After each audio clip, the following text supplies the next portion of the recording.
I wanted to talk a little bit about the world mission of this great master. As you know, this is the centennial of his birth.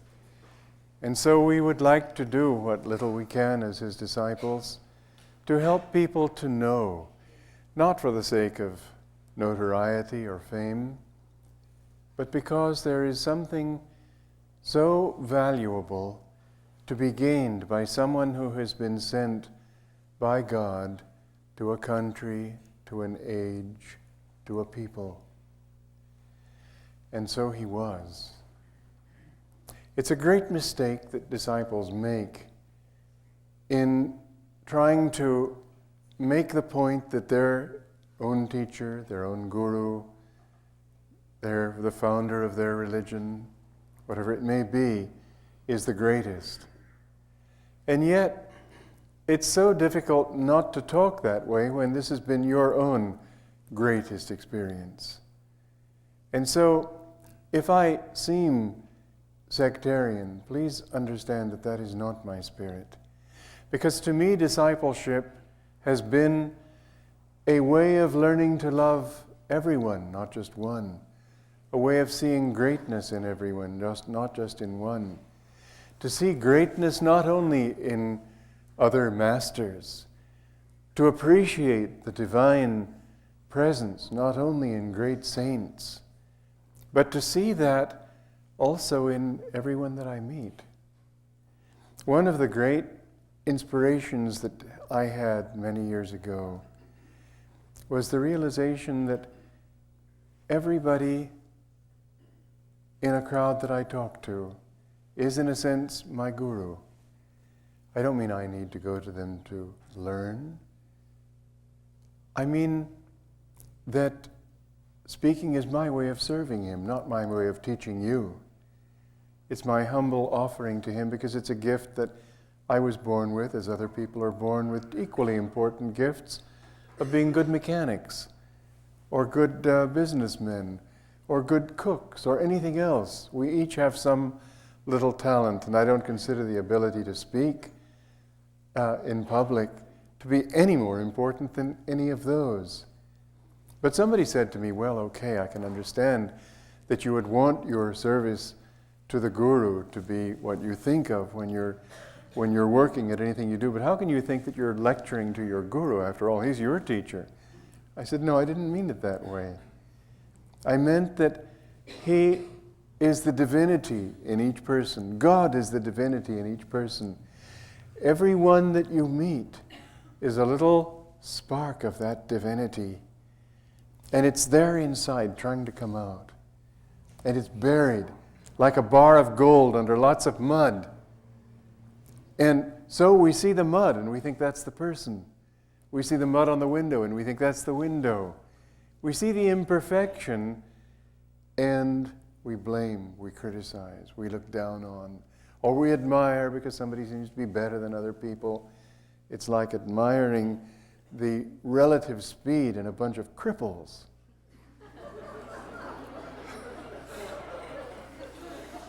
What is there to admire? What is there to condemn? It's all God, though. If you can realize that in each heart there's this longing for perfection, there's this longing for that mountaintop, that longing for the peace that we all know has to be there somewhere, a peace that unfortunately passeth human understanding at least. But when I serve my guru in you all, what I try to do is bring out in you that little germ of aspiration, that little germ of longing.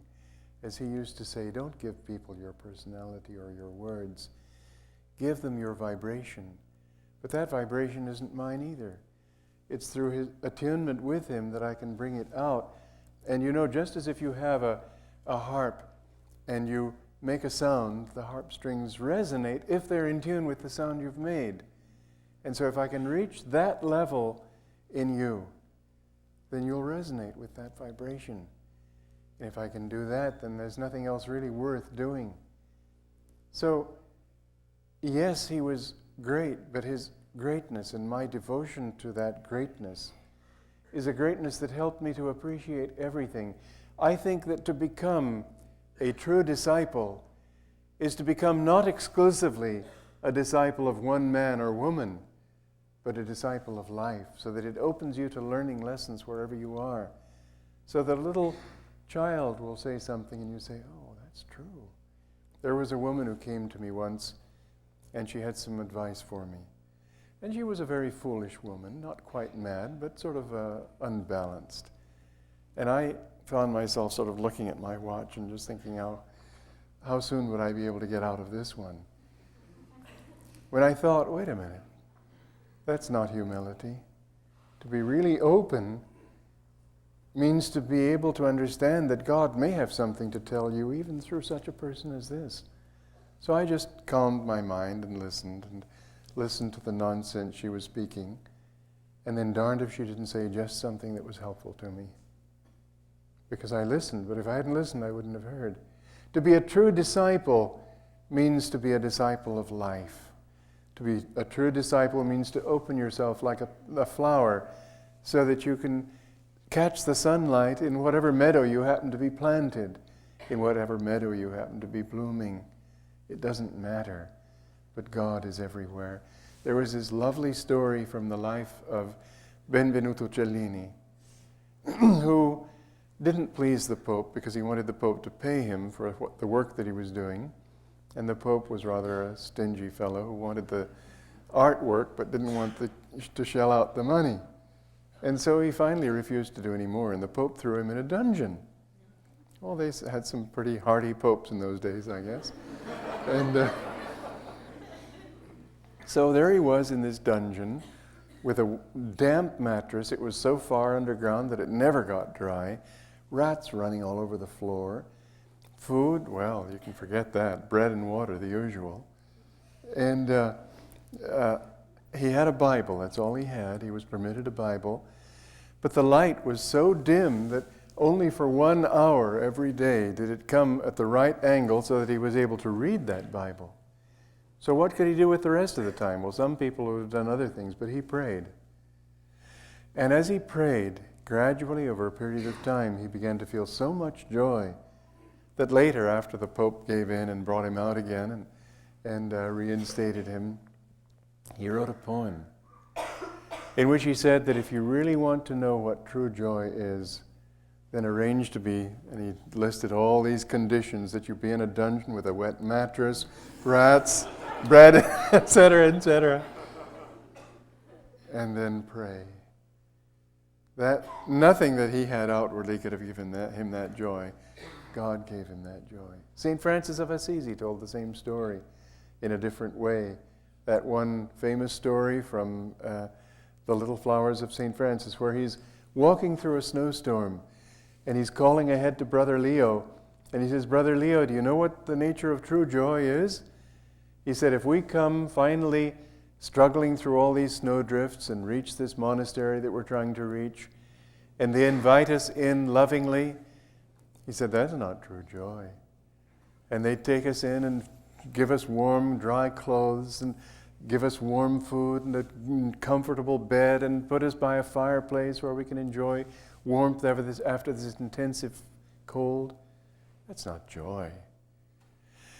He said, if, on the other hand, we come and knock on the door and the brother porter comes out and says, who are you rascals coming at this time of the night? And picks us up and throws us into a snowdrift. He said, and the other monk come out and start scolding us. And he said, if you can still have your joy then you will have true joy. In other words, joy is not something that comes in the daytime and goes at night. Once you have that joy, it's yours all the time, no matter what the situation, no matter what you're going through outwardly, because it's not of the senses, it's not of the body, it's of the soul. It's a curious thing that most people, when they tell that story, somehow get it wrong and think that joy lies in being thrown into a snowdrift.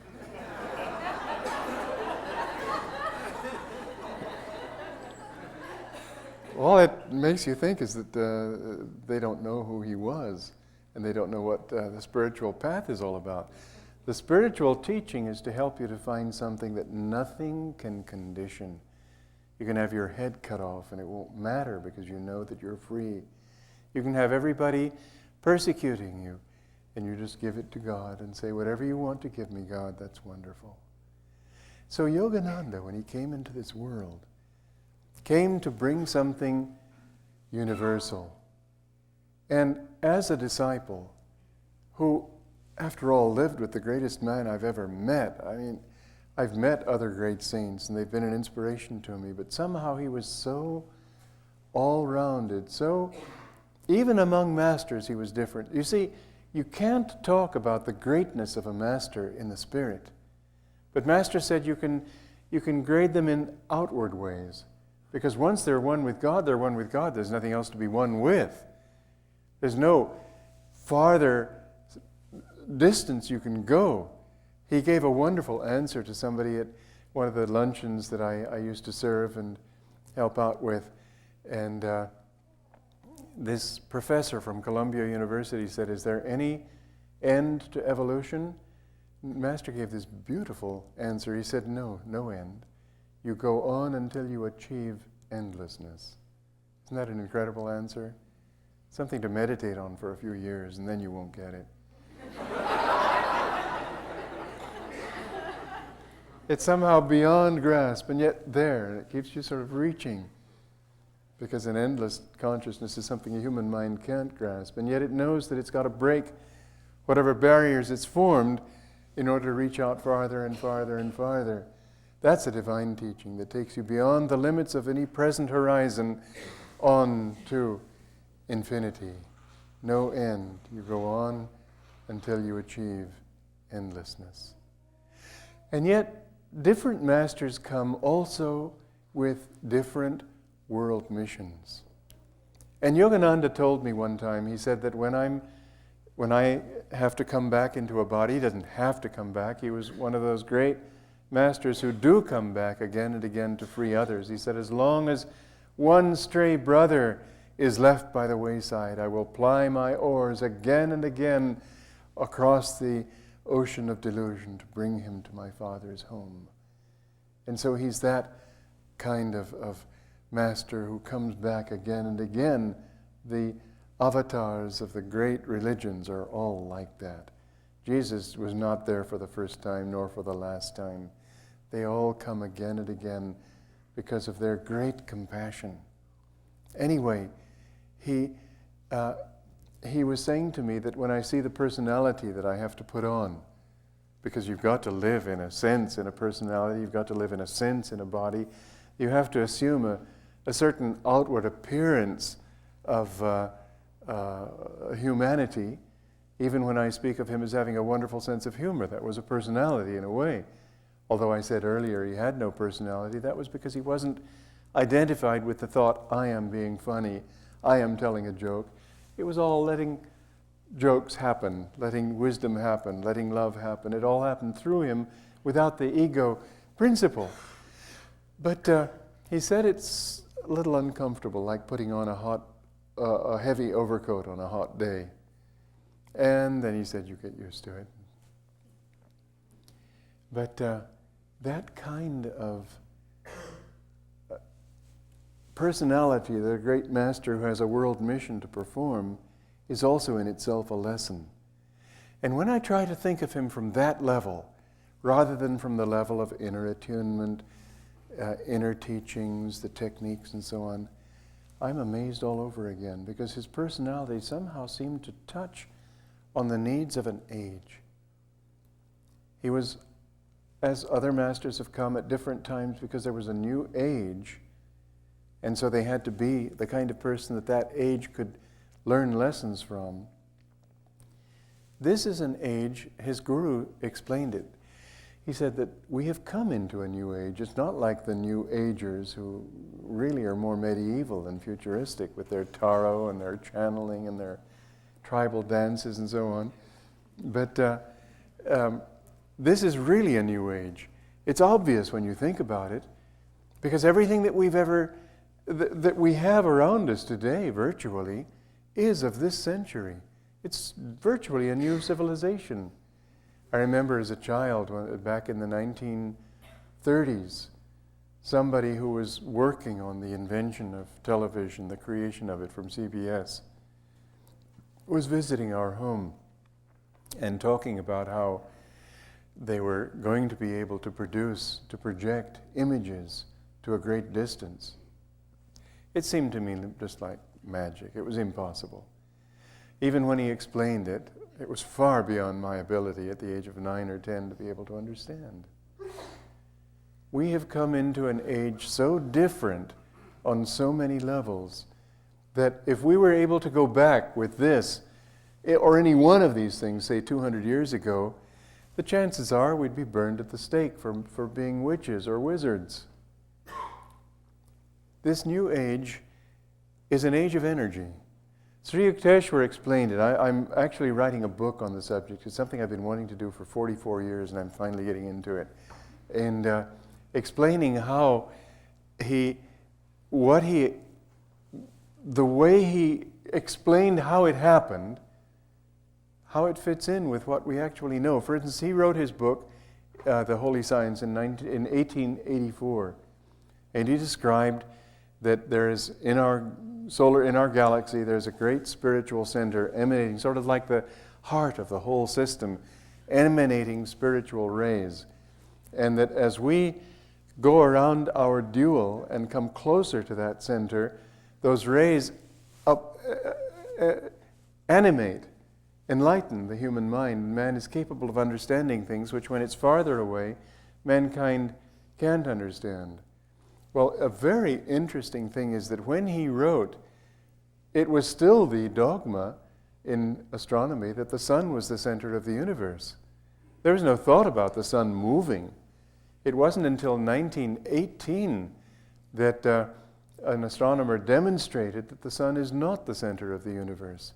It wasn't until 1924 that Hubble realized that what was thought to be the nebula in Andromeda was actually a galaxy.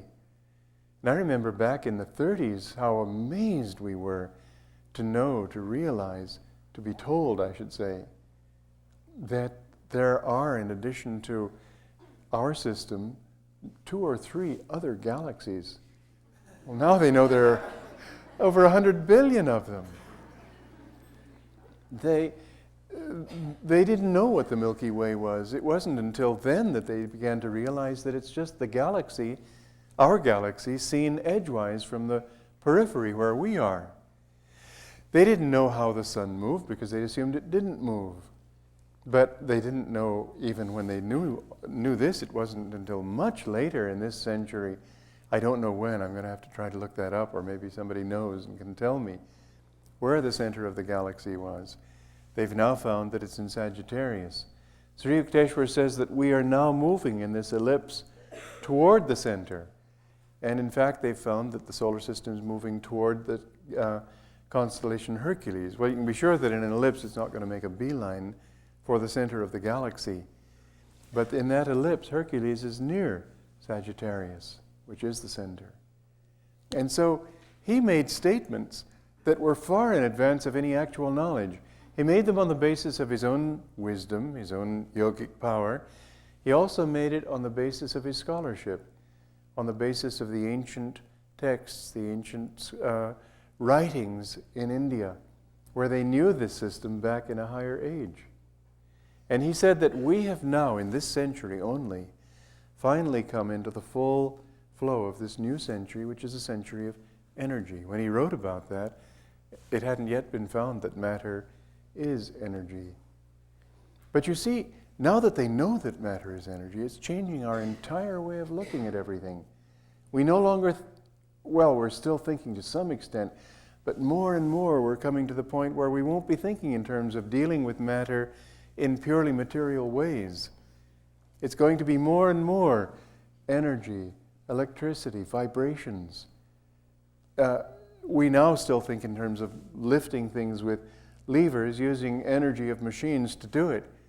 But surely, since we're just at the beginning of this, it's going to be more and more toward just directing energy toward these things without having to use material gadgetry. Even now, some people are talking about quite serious scholars are saying that maybe the pyramids weren't built by slave labor, the early big pyramids. Maybe they were built by vibrations, by the ability to lift things and put them in. And in fact, somebody did an analysis of how the pyramids, the great pyramids, were built, and they could only have brought the stones down to fit them into place. So what we've got is an age in which man is going to rethink everything. He's going to see everything in terms of energy. Yogananda's teachings they're the cornerstone of his teachings is energy. His whole life was a manifestation of energy. Many sages just sit there quietly and they're sort of like talking rocks. They don't move much. Their wisdom is on a purely mental and spiritual level. Yogananda was a saint of energy too. When he would come out onto a lecture platform as a young man, he would come running out there with his hair streaming behind him. He had long hair and his robe flapping behind him, full of energy. First thing he'd say is, "How is everybody awake and ready?" And it's amazing to people when they read his books and then listen to his voice on a recording, to feel the power, to hear the power in that voice. Well, his mission was to help to make people more aware of themselves as energy. Therefore, the cornerstone of his teaching was the energization exercises. Through the work of energizing our body, we become aware of our bodies as energy more than as just physical things. And that knowledge of energy is something that we learn to use to heal the body, it's got enormous ramifications, enormous. How to use energy in order to control your destiny. It's just a little bit of understanding that people get, but through those energization exercises, you'll be amazed to see how once you learn to direct energy to your body, you can direct it also mentally toward events, toward what you want to make happen. And it works. You just have, because you see, a thought of will is sending energy out, and energy creates a magnetic field. And when you put that strong thought out, then, well, it becomes a matter for surprise if things don't work out the way you expected, because you find that you really can put your will to something and it does happen. You have to use it for good, otherwise it'll come back to you in some way or another. But you have to understand that it's not just a matter of, God, you do it for me. You have to be an instrument for that.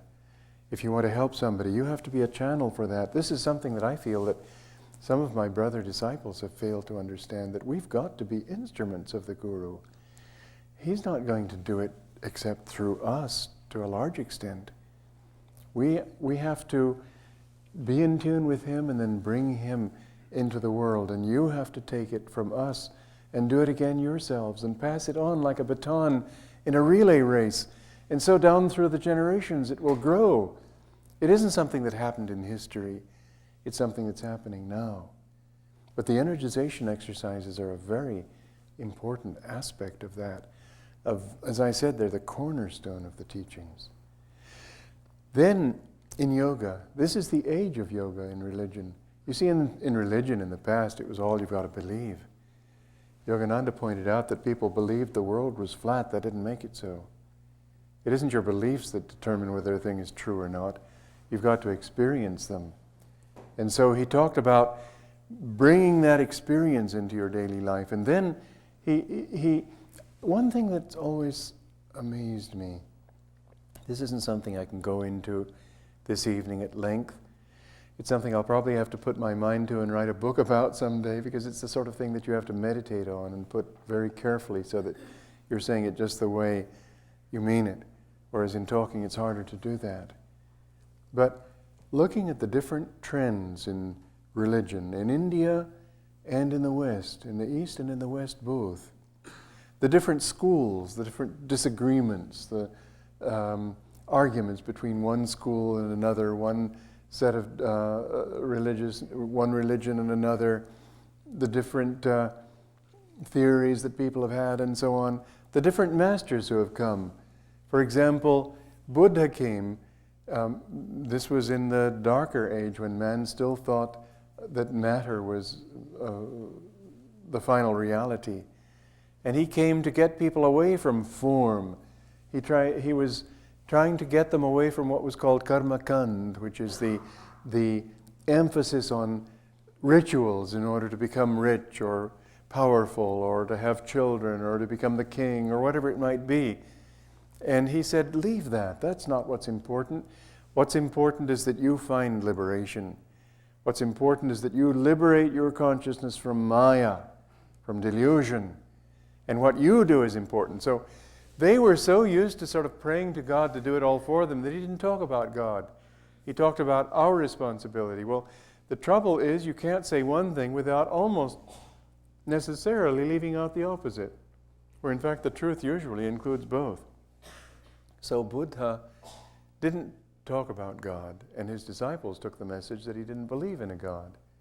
Well, that wasn't true at all.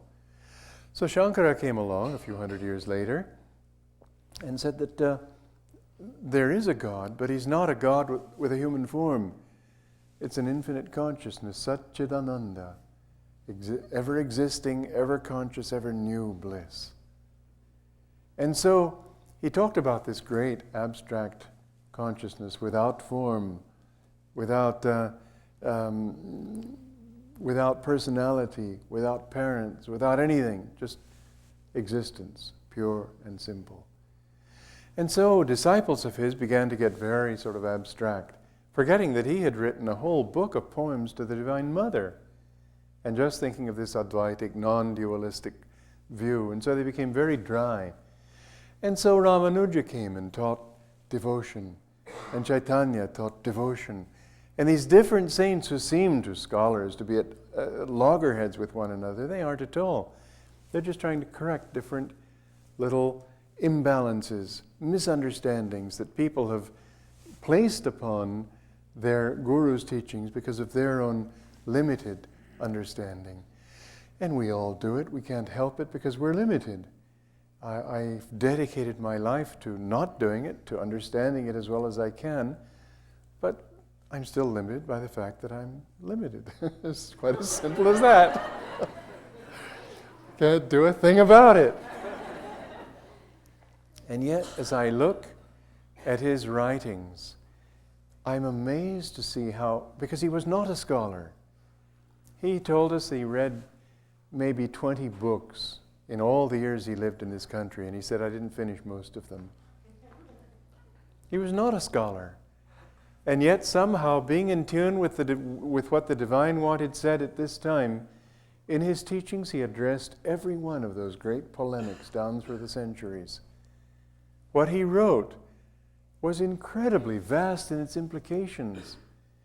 And again, something that I've tried to do, but could only scratch the surface of, but it's because he set the motion. He set the trend in motion. To take these divine teachings and to express them on a human level. He said that no scripture is sufficient if it's only addressing the spirit, or only addressing the body, or only the mind. A true scripture has to be all-embracing, all-encompassing. I remember him expressing dissatisfaction with Shankaracharya's interpretation of the Bhagavad Gita. Not because it wasn't true, but it was too much on this level. He said people need to be able to bring that truth down to every level of life. Well, that was his mission. Back in those days, the human mind was so limited that you practically, if you wanted to find God, had to go off to a cave to do it. You had to enter a monastery. There was no hope of finding God living in a household, living a worldly life. The world was too powerful. It just sucked you under.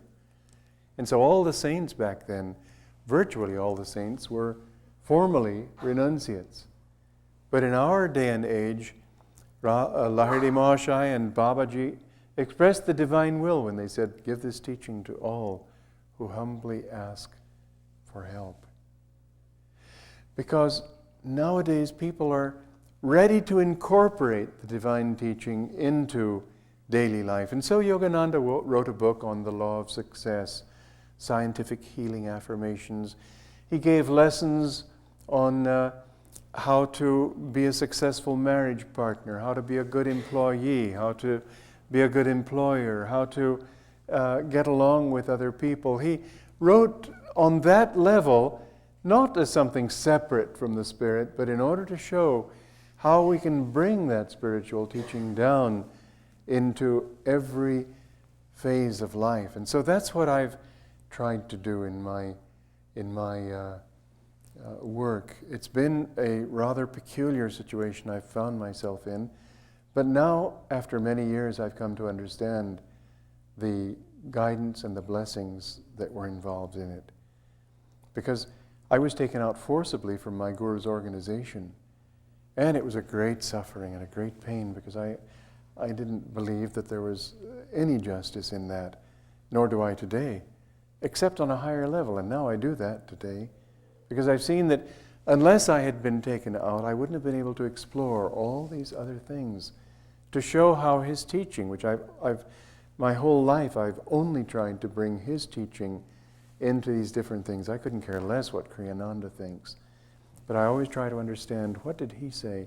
How would that apply in all these different things? And I've tried to write seminally so that people could take one thought and then develop that. And so it could go on down through generations rather than making the final statement on any point. I've tried to only open a door so that others could also enter into it and understand it more and more deeply, explore the implications more.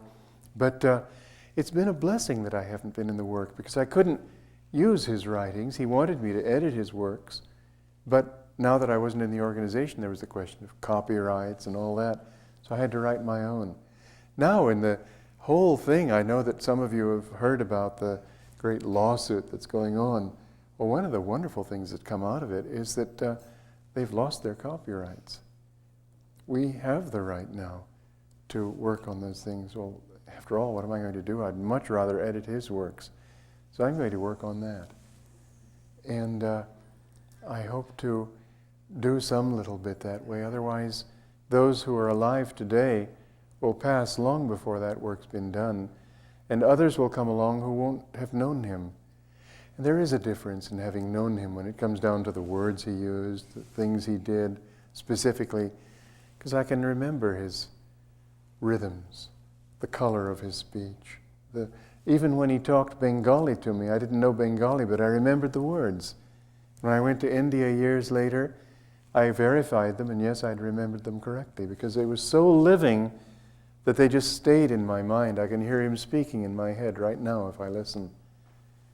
And that kind of thing is what we want to do, is to bring out. I think it's been a great blessing for me to be able to explore all these things, to show how vast his teaching is.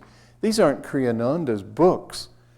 They are his books, written through a disciple who was showing the implications of his teachings in marriage, in business, in leadership, in the arts, in education, in all the different fields that I've had to explore perforce, but gratefully so. And now I look back and I see, but how vast that teaching is, that I could draw on it. Ramana Maharshi, who didn't come with that kind of message, basically his message was, ask the question, who am I? You couldn't take that into leadership, the arts. It wouldn't work.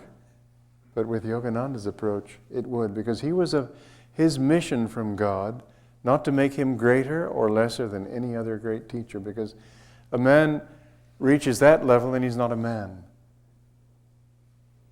You can't be higher. He's just one with Babaji and one with Jesus and one with all the great masters. But when they come with a particular mission to an age, then it really behooves one to meditate on their lives. Meditate on what they did and how they did it. I have been amazed, for example, in one way, because in one of the papers I wrote about this lawsuit thing, probably I left some people with the impression that I was against institutions, organizations. Of course I'm not. I mean, the body's an organization. We wouldn't be here. Nature has organization. If it didn't, it would be chaos. But it's got to be the right kind of organization in order to function in an age of energy as opposed to an age of dogma. It's got to have a new and freer flow to it. And so I had always looked back on his life and thought that, well, when it came to organizing, he really didn't pay much attention to it. And I remember, for example, his chief woman disciple, Sister Gyanamata, saying that you'll never be able to organize this work as long as he's alive. And we thought, well, that's because he didn't really care about organizing. Now, as I meditate on it, because that's what I always try to do, is meditate on it and see what it means, I've come to realize that he was a super organizer, but not the way you'd think of. It wasn't a GM type of organization. He put me in charge of the monks. And can you imagine all the sessions having put somebody in charge of the monks? They weren't yet organized, they needed organizing. Can you imagine the hours that we spent talking, me taking notes carefully, trying to understand, now Master, what do you mean about this? What did you think about that? You imagine it? Well, your imagination's completely wrong. We probably talked every now and then, a few words, a hint. He didn't organize that way. He let me develop my intuition. It was sort of like when I was a child, I got a bicycle. And it was for my birthday. And I taught all the younger kids in the neighborhood to ride the bike that day. I took the handlebar and I took the seat, and they would sit on the seat and they'd pedal and I'd run along with them. Then when I saw they had gotten the hang of it, I'd let go of the handlebar and hold the seat. And then when they stopped wobbling, then I'd let go of the seat and run beside them so I could catch them if they needed to. And when they got their confidence, then they suddenly just took off without me. They all learned that way. Well, that's the way he taught. He didn't want to spell it all out so that we would do it literally the way he said. After all, if you do it that way, then a new situation comes up, you don't know what to do. But if you've learned the essence of it, then you can do it at any time, in any place. As when he learned Patanjali from his guru, they stayed with one aphorism for weeks, months sometimes. And Yogananda sometimes got a little impatient. But Sri Yukteswar said, no, we haven't understood yet the complete teaching of this passage. One day he closed the book, he said, now you have the key. Any scripture you pick up, you'll be able to understand it. And Yogananda found that was it. So when he put me in charge of the monks, he relied on my intuition. He'd give me a few little hints. If I had something wrong, he'd tell me it wasn't right. Do it a little bit differently this way.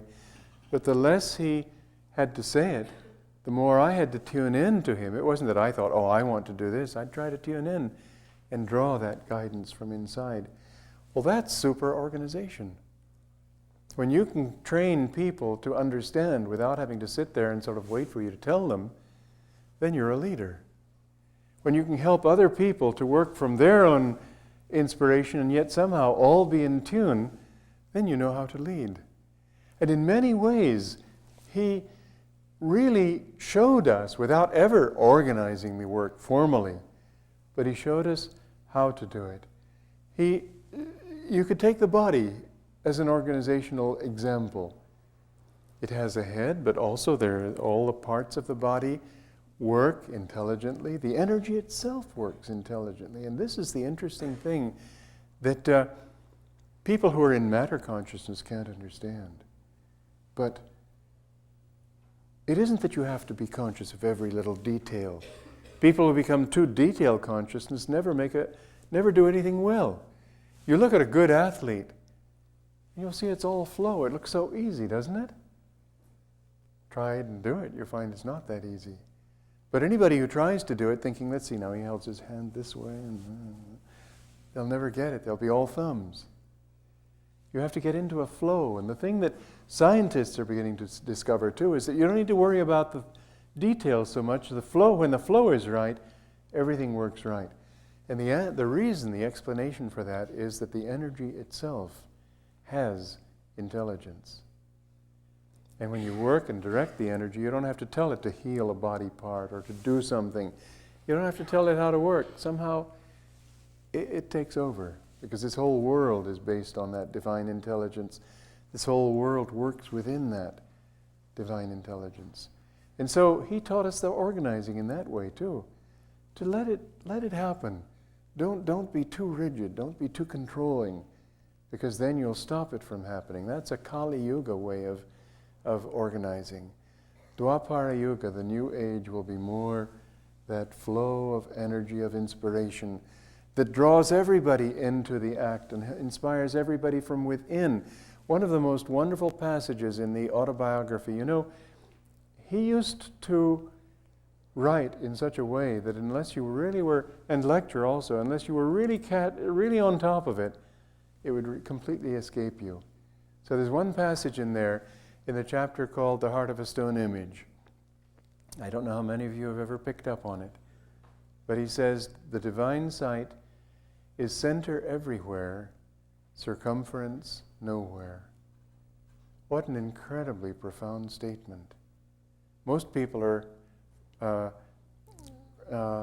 periphery everywhere, center nowhere. But to be aware that divine, from every ego, from every rock, from every leaf, it's springing out from the center outward, not imposed from the outside in, the way people see things back in the dark age of matter consciousness. This is the new understanding that he brought. And this is the way he lived, and this is the way he kept trying to inspire us. But it was difficult for us to learn, because we were all trying to just get the hang of it. And it's often, even now in retrospect, so many years later, that I said, oh, that's what you were trying to do. And then it feels great. But that it took so long, well, at least it didn't take longer. So, what I'd like to say, because I could explore this, and my whole life is dedicated to exploring it in a way, but what I'd like to say is meditate not just on his inner presence and on that divine power that he came to bring you and came to bring into the world. Meditate also on the example of his life, because I've come to see that even in little things there was a lesson. Even in some little way, some little quirk that he had, there was often some deep teaching if you listen carefully enough. Meditate on the life of great souls like that. There's a great deal to learn. And on the life of one who came to be a way shower for a whole age, that means that his life is certain to touch you in some way or another. It can enlighten you and guide you into the new age, but also it can take you out of all ages and into the divine. Just to finish that thought, I'd like to mention one time that I asked him the question. I said, there are these different ages of men. Are the people who are in the dark age going to be the same ones who come back in the most enlightened age? He said, oh no, they just go where they're naturally attracted. They go, he said, the universe is full of peopled planets. And they just, Kali Yuga people go to Kali Yuga planets. New people come in. So if you want to grow with this age, don't just let it pull you along. Grow into an understanding of its vibration. Grow into yoga, which deals with the energy behind the body. Pranayama means control of the energy, the redirection of that energy into the spiritual eye and out into the infinite. The more you can understand these teachings, not so much in terms of outward rules, but of the redirection of energy in your life, in your work, in your relationships, above all in your meditation, the more you will have grasped the essence of what he came to bring us in this age.